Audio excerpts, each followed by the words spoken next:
datang seorang jamaah menemui saya.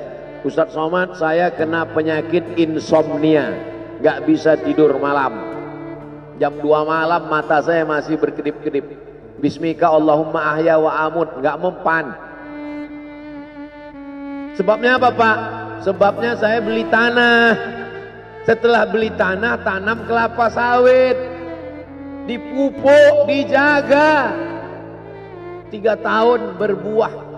Pas mau dipanen, sudah dipanen orang duluan. Ternyata tanahnya bermasalah, dibawa ke pengadilan, dia yang menang. Akhirnya sampai jam 2 malam gak bisa tidur. Apa yang terlintas dalam pikiran? Kenapa beli tanah, kenapa tanam sawit, kenapa beli tanah, kenapa tanam sawit, kenapa diambil orang, kenapa dulu nggak ternak ikan aja, kenapa nggak ternak puyuh. Berbulan-bulan nggak bisa tidur. Akhirnya pergi ke psikiater. Pak psikiater, ya saya sudah 2 bulan nggak tidur Pak psikiater. Akhirnya Pak psikiater buat resep. Ini obatnya, yang ini dimakan sebelum makan, yang ini dimakan setelah makan, yang ini 3 kali, yang ini 2 kali. Akhirnya memikirkan resep itu, makin gak bisa tidur. Dimakan, tertidur. Dosisnya habis, terbangun. Kenapa beli tanah, kenapa tanam? Setelah dimakan, muncul masalah baru. Terlalu banyak makan obat, terjadi kekacauan tubuh. Akhirnya kena buah pinggang, muncul masalah baru. Sampai akhirnya saya ketemu MP3 Ustadz. Saya dengarkan sebelum tidur malam. Begitu saya dengar, saya tertidur. Makanya saya tidak marah kalau ada jamaah tertidur. Itu menunjukkan jiwanya tenang. Karena dia tidak kena penyakit insomnia. Orang Amerika, orang Eropa, mobilnya mewah, apartemennya cantik, rumahnya megah, duitnya banyak, dolarnya bejibun, gak bisa tidur karena masalah hidup dunia. Kita naik angkot kelewatan gang. Itu menunjukkan apa? Di mana letak ketenangan itu? Huwallazi anzala sakinata fi qulubil mu'minin. Dia yang menurunkan ketenangan ke dalam hati orang yang beriman. Oleh sebab itu maka iman ini mesti disiram dengan ilmu. Majelis ilmu adalah majelis zikir. Majelis ilmu adalah majelis turunnya rahmat dan barakah. Majtama'a qaumun fi baitin min buyutillah. Sekelompok orang berkumpul di rumah Allah, yatsluna kitab Allah, membaca ayat-ayat Allah, wa yatadarasunahu fima bainahum, mengkaji isinya. Nazalat alaihimus sakinah, turun ketenangan. Wasyat bihimur rahmah, turun rahmat kasih sayang Allah. Haffat bihimul malaikah, dikelilingi oleh para malaikat. Wa dzakarahumullahu fi man indah, dibanggakan Allah Ta'ala dengan para malaikat. Tadi malam ketemu dengan murid dari Syekh Muhammad Yasin bin Isa Al-Fadani di Zawiyah Raudhah. Ketemu, cium tangan, barokah, zikir, sholawat, tenang jiwa.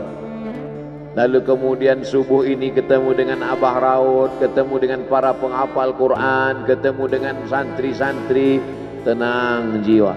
Tidak ada yang menenangkan jiwa ini selain daripada majelis zikir, majelis ilmu. Betapa meruginya ayam-ayam mati di lumbung padi. Benih tidak disiram, mati. Benih yang disiram dengan majelis ilmu tumbuh, tapi tidak berbuah. Maka mesti disiram pakai pupuk buah. Datang konsultasi, ini kenapa tidak berbuah? Kenapa ini tidak berbuah? Karena ternyata dia mesti diamalkan. Sudah dapat ijazahnya, sudah talaqi, sudah halaqah, kenapa nggak berbuah? Belum diamalkan. Paksa-paksakan diri sebelum tidur malam, wudhu dulu, sholat witir. Paksa-paksakan diri bangun malam, tahajud. Paksa-paksakan diri siang, sholat qabliyah, sholat ba'diyah. Paksa-paksakan diri pagi, sholat duha. Paksa-paksakan diri, sholat subuh berjamaah. Barulah dia berbuah.